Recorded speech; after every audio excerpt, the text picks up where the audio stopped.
Hi സുഹൃത്തുക്കളെ, നമുക്ക് എല്ലാവർക്കും കാണുമ്പോൾ എന്തെങ്കിലും ഒരു സാധനം കണ്ടു കഴിഞ്ഞാൽ ചിലപ്പോൾ പെട്ടെന്ന് അത് വാങ്ങണം, അത് വാങ്ങി കഴിക്കണം എന്നൊക്കെ തോന്നുന്നത് ചില ആൾക്കാരുണ്ടല്ലോ. ആ ഒരു ഗണത്തിൽപ്പെട്ട ഒരാളാണ് ഞാൻ. പെട്ടെന്ന് എന്തെങ്കിലും ഒരു സാധനം കണ്ട് ഇഷ്ടപ്പെട്ട് കഴിഞ്ഞാൽ അത് വാങ്ങണം, അത് കഴിക്കണം എന്നൊക്കെ എനിക്ക് പലപ്പോഴും തോന്നാറുണ്ട്.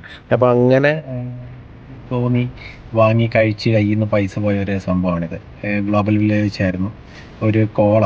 എൻ്റെ കൂടെ നിന്ന് എമറാത്തി വ്യക്തി വന്ന് നല്ലതാണെന്നൊക്കെ പറഞ്ഞിട്ട് ഞാൻ വാങ്ങിയാണ്. 25 ദിറംസാണ് അതിനായത്. അതിൻ്റെ ഒരു വീഡിയോ ആണ് ഞാൻ കാണിച്ചു തരാം, നിങ്ങളൊന്ന് കാണുക. ഈ കാണുന്നതാണ് കേട്ടോ ഷോപ്പ്. ഗ്ലോബൽ വില്ലയിൽ ഹാപ്പിനെസ് സ്ട്രീറ്റിലാണ് ഈ ഷോപ്പ് ഉള്ളത്. ഈ കാണുന്ന കോളയാണ് ഞാൻ വാങ്ങിയത്. മെക്സിക്കൻ കോള എന്ന് പറഞ്ഞിട്ട് 25 ദിറംസാണ്. കയ്യിൽ നിന്ന് കാശ് പോയി. ഈ ക്യൂരിയോസിറ്റി കൂടുമ്പോൾ കയ്യിലെ ക്യാഷ് പോകുമെന്ന് പറയുന്നത് എനിക്കിപ്പോൾ മനസ്സിലായി. വെറുതെ 25 ദിറംസ് കളഞ്ഞു. 2.5 ദിറംസിന് സാധാ കോള മേടിച്ച് കുടിച്ചാൽ മതിയായിരുന്നു. അപ്പോൾ നിങ്ങളും ക്യാഷ് ചിലവാക്കുമ്പോൾ നോക്കിയും കണ്ട് ചിലവാക്കുക. അടുത്ത നല്ലൊരു വീഡിയോ ആയി വീണ്ടും കാണാം. നന്ദി.